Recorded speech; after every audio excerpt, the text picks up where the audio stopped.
এই ডিফেক্স এই মেডিসিনটা 4 মাস খেয়েছিলাম। শুধুমাত্র 4 মাস খেয়েছি। 4 মাস খাওয়ার পরে আমার সুগারটা লোর দিকে আসে। মানে খাওয়া দাওয়ার পরে পিপি টেস্ট করার পরে আমার আসছিল 92।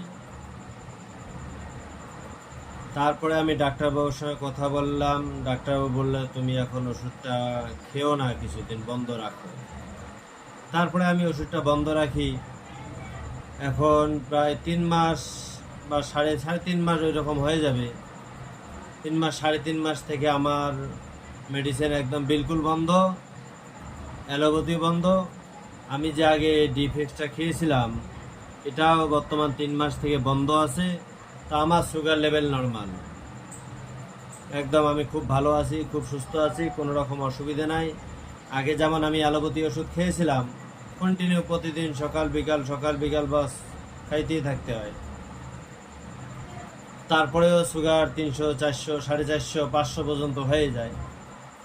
তো এখন আমি এই মেডিসিনটা 4 মাস খাওয়ার পরে আমার সুগার লেভেল এইরকম।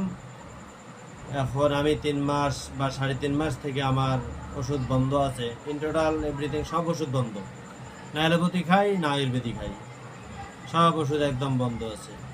সুগার নর্মাল, খুব ভালো।